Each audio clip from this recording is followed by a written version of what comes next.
You just instantly killed him! He had half his health left!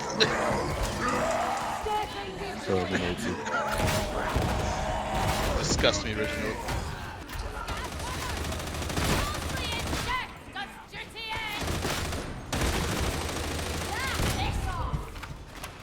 This thing is fun. Well, this doesn't bode well. Ah! The overhead change is horrible. There is judgment in the dark.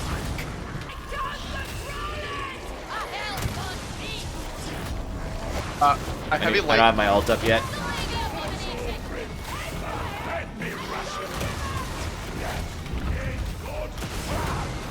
Slapped his ass. Ah! Oh, I caught air. Oh, I caught very good air. Oh, Hello.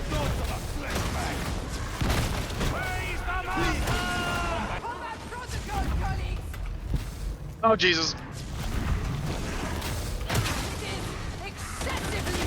got it. Reg, can you show the, I haven't seen it yet, the new heavy? Health kit, dude.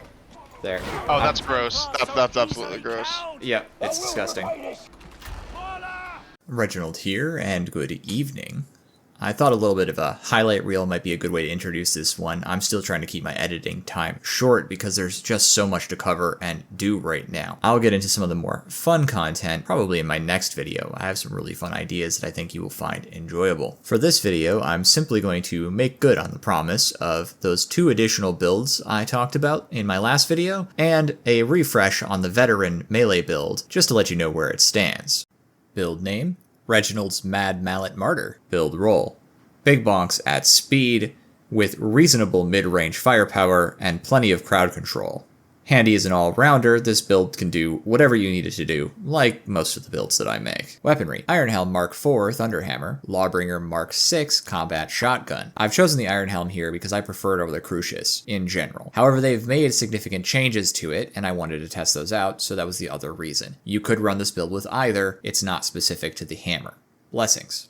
For the Ironhelm, it is critical that you get a very excellent roll or you're not going to hit the breakpoints you want to hit. As a consequence, you need at least thrust 3 or better, and you're going to want probably head taker, but you could take slaughterer. 3 or better on that as well is preferred, and then you're going to need some specific perks. It is preferable to be running Unyielding on a Thunderhammer because it makes you the boss slayer you are trying to be. For this build, it is a requirement. Otherwise, there's really no point to being here. For your second perk, you're probably going to want Carapace damage, but Flak is a good option too. I've found that the breakpoints on the Ironhelm have shifted in patch 14, and the only reason you really want Maniacs anymore is to get reliable 1-bonks on Rager heads without requiring Martyrdom stacks. But since you're going to get Martyrdom stacks probably anyway, you don't really need that either. Muties can now easily be killed without any Maniac with just a Thunderhammer, thrust like 1, maybe a little buff stacks or something. It's really easy to get. I wouldn't really worry about it. You can almost get thrust 1 pretty much with a heavy attack with just a little know-how, so that's not really worth it anymore. The main thing I would focus on is Unyielding, and Carapace is good because you can get reliable 2 shots on headshot against Crushers with the Ironhelm in that case. For the combat shotgun, I'm running plus Maniacs as a priority perk with full bore and no respite for my blessings. I have tried other blessings, they did not impress as much as this combination. I did not find that flak nor unarmored are necessary in all cases to kill shooters. It seems like you can click heads pretty reliably out to around 20 meters or so for still getting 1-shots. If you're looking for something else to stick on this, I would actually consider very seriously Unyielding. This thing can do a lot of boss and Ogren damage. With Unyielding, I can reliably 2-shot a Reaper. And if you can get to the back of a Beast of Nurgle, you can do a tremendous volume of damage with just 1 magazine for the shotgun. These things really slap bosses pretty good.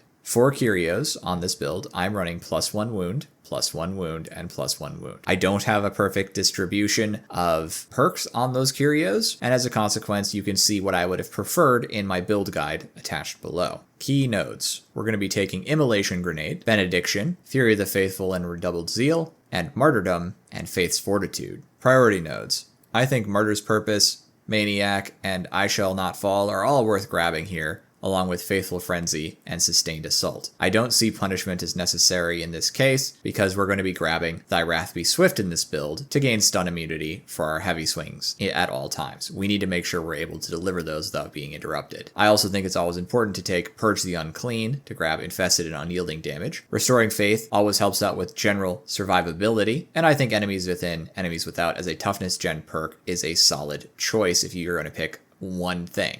Let's get into a discussion on this build. Yeah, this build feels great. This build is absolutely capable of doing some really disgusting things to end of mission assassination targets. Don't mind the bad result on the Crucius, it was just one that I had laying around. I'm a little low on mats at the moment. As far as I can tell, this build will not get you the funny one-shots, but it is an extremely strong, reliable build that you can get a lot of damage to monstrosities done with, and it's good for the rest of the mission too. It's not just some, oh, I do just this one thing kind of build. Funny one-shots are great, but as long as you get a reliably large amount of damage, I'm satisfied in most cases. I want to talk about the Thunderhammer Ironhelm situation in general, and I will, but let me just discuss the combat shotgun and the general thought behind this build. The Thunderhammer is still kind of just okay at horde clear. It's not as good as the Crusher is, so, it still suffers a little bit. As a consequence, taking the combat shotgun is a choice here that I wanted. Not only was it buffed recently and is quite a bit better, but the combat shotgun does have that spread duckbill shot. That shot now also got buffed and can cleave 4 targets. Previously, you could kill 50 Poxwalkers in about 8 shots. Now you can do it in 4. It can cleave 4 targets, and if you're firing at about head level, you're able to do a lot of damage very quickly to hordes. This gives you some flexibility. However, it's still a quick draw weapon that can one-shot trappers on the head or 2-shot at reasonable ranges, and most other maniac targets are easy game,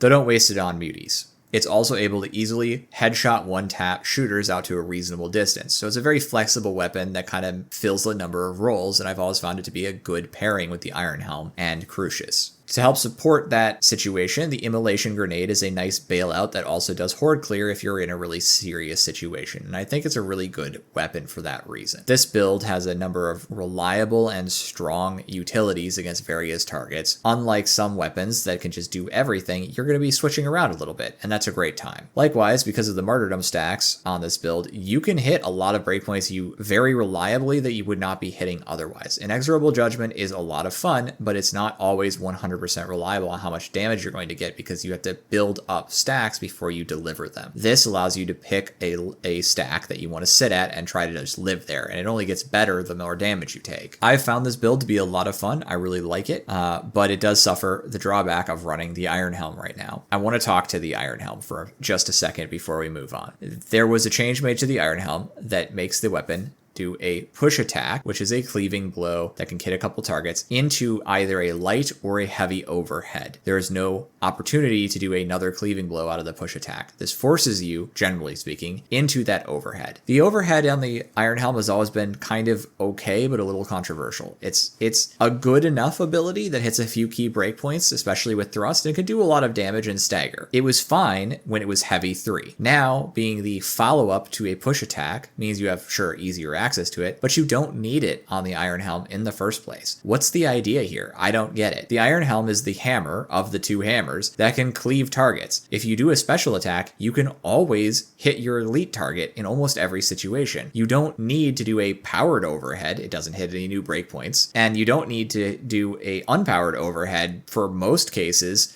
that you wouldn't want to use a special attack for. You have to do just as much setup in this case to get a worse result. You have to do a push, then an attack, then charge up your overhead. Or you could just do special, charge up your horizontal swing, slide through 5 guys, and bonk your elite target for your big damage. This was a bad change, an unconscionably bad change. It would have been fine on the Crucius, which could honestly have used easy access to an overhead heavy, but the Ironhelm doesn't need that. The Ironhelm needs a way to ignore the heavy in the heavy 3 slot. So that is what everybody used the push attack for. You would do heavy 1, heavy 2, push attack, heavy 2, push attack, heavy 2. Maybe you'd allow an overhead to go through to reset back to heavy 1. Now your only horde clear combo appears to be heavy 1, heavy 2, heavy 3, repeating. You have to dodge dance with it, and you have to always use an overhead at least once every 3 swings. If you do a push attack, you're stuck with some really really bad swings. And if you try the repeating horde clear combo on the Ironhelm, which is heavy 1 into light 1, or is it heavy 2 into light 1 returning, something like that. It's a heavy light combo. Yeah, you can get a nice repeating horde clear, but it's way slower than just spamming heavies because you're not killing sometimes poxwalkers or anything else. You'll kind of miss breakpoints pretty often. It doesn't feel very good. That is all to say, the Ironhelm is in a bad spot right now. This change, in my opinion, in my strong opinion, should be reverted. It is a bad change. The rest of the Ironhelm is totally great though. So, you know, if you still want to swing a hammer around, this one's not so bad. Just get used to having a pattern you don't like. Okay, I think that's sufficient discussion here. We're going to drop into a demo and we just have a little bit of fun. Actual monstrosity. Yes. Beauty.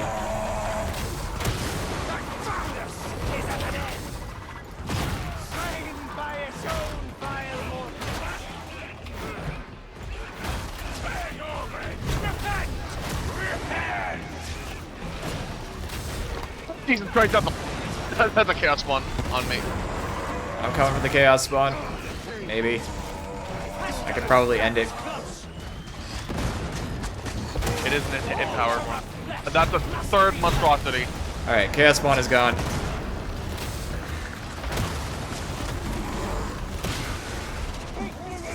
Oh, I'm gonna chuck fire. Oh, that was a millimeter away from killing me.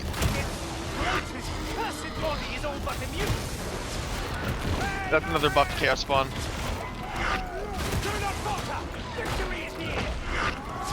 Alright, hang on. Like me.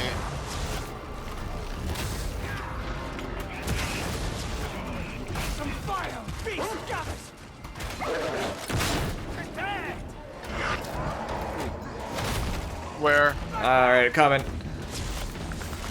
You have a very fun party over there, I see. Yep. Anyone who says, apparently, so you can absolutely still crab walk as Psyker, you just have to stop after 5.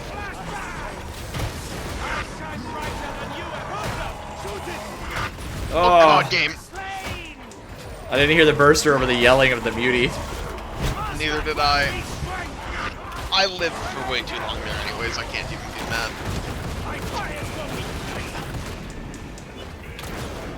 I'm working on it.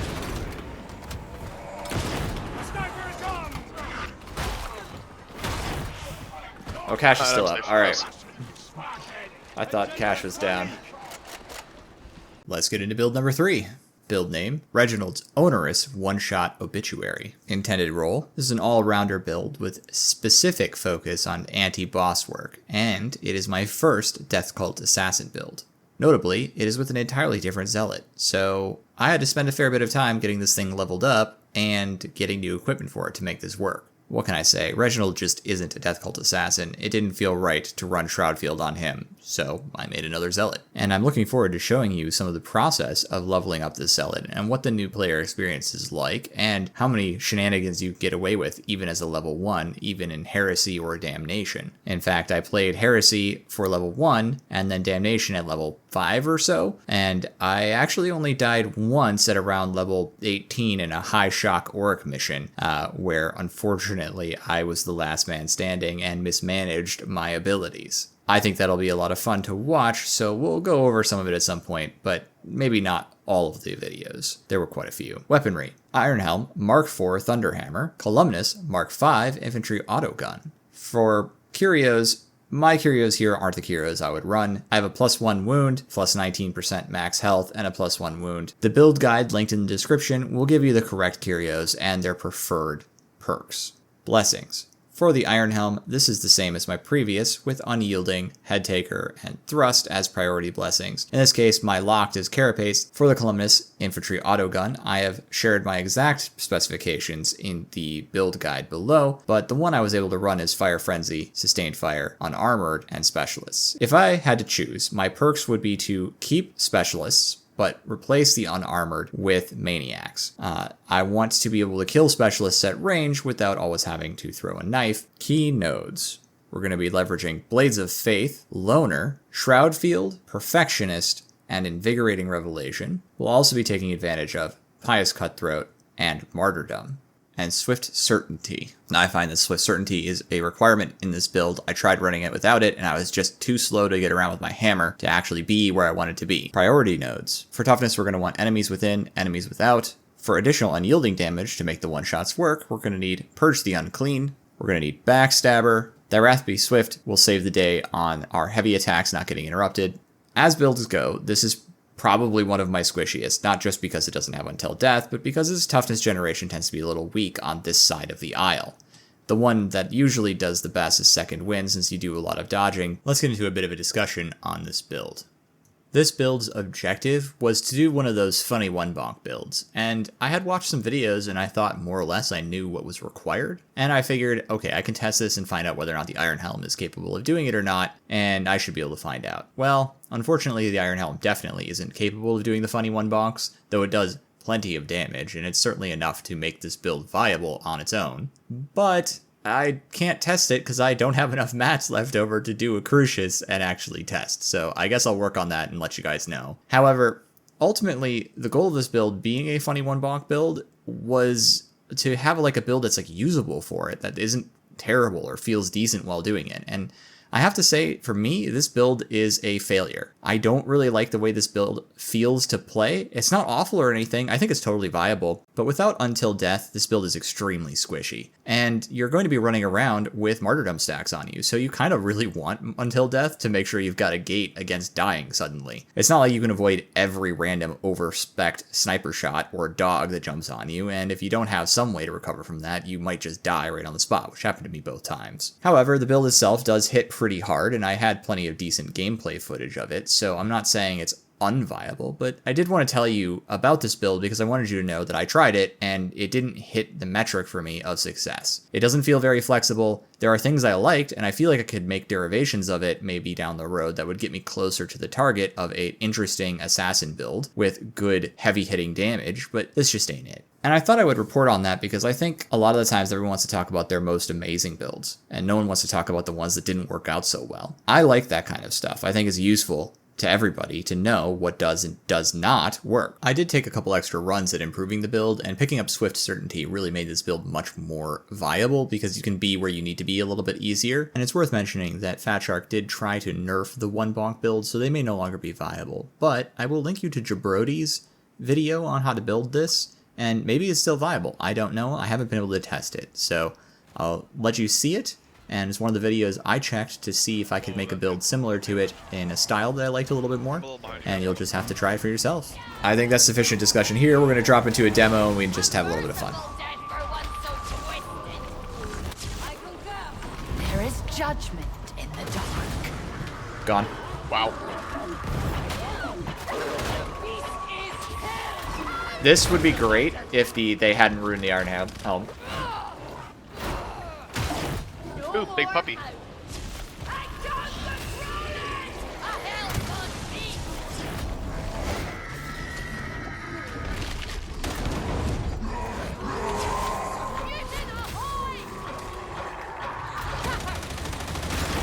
This thing recoils initially pretty strong, but when you get control over it, This maze is full of the taste of fear. Burster's dead.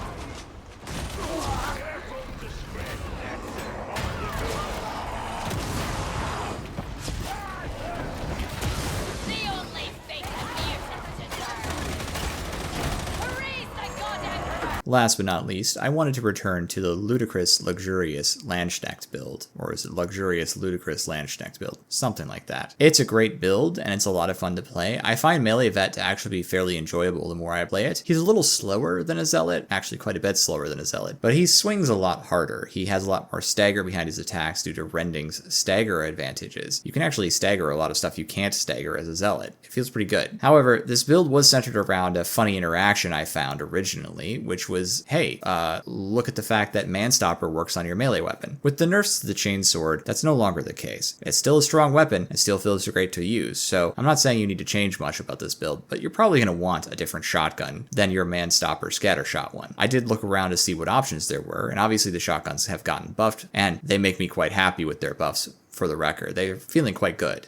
So it's up to you which shotgun you choose in this build, or which weapon you choose for that matter. I was thinking of trying a columnus on this, or maybe even a braced auto gun or something like that. Something close rangey and fun to shoot. But shotguns feel really good in this kind of build where it's really aggressive. With the new breakpoints on those shotguns, that's great. I'm running a Lawbringer with no respite, full bore, flak, and ranged weak spot damage. I'd probably prefer something like Maniacs instead of flak. Every time I shoot this without Maniacs, it feels horrible. So I really think you probably want Maniacs on the Lawbringer. It's worth switching to. I tried without it on this build and it just felt terrible. And it feels good on my Zealot with Maniacs. So odds are Maniacs makes the difference on 1 or 2 tabs. A friend of mine from the Reginald's Redemptionist Discord suggested trying out Scattershot and Flechette. Flechette causes bleed stacks on critical hits, and with Scattershot and the rest of the talents, you can get a very, very high crit rate on this shotgun. What I can say is that that did not manage to impress in a real game. It's impressive in the Psychonium. You shoot a group of enemies and the ones that you don't kill can bleed out very quickly. However, in a real game, what I was finding is I dump a couple of rounds into a horde, and the things that were still alive would have enough health to tank quite a bit of the bleed, but then my friends would cleave them apart before the bleed stacks really had any time to take effect. And so the end result was I was applying a lot of damage I wasn't taking advantage of. The things were getting killed before they had a chance to die from my bleed, and that didn't seem that valuable. And as a consequence, I didn't have access to no respite or full bore, and so some targets that are really easy to kill with this build became a lot harder and cost me a lot more ammo. So I would strongly recommend a sort of mundane combat shotgun here if you're going to run the Lawbringer. I think no respite full bore is still the best. There may be things that I don't know yet, but this build is still viable. I ran it through a high shock and we did just fine. So it's a really fun build.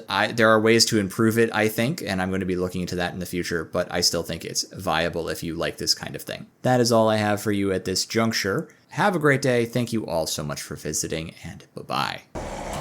I'm stressing out. Double bursters, watch out.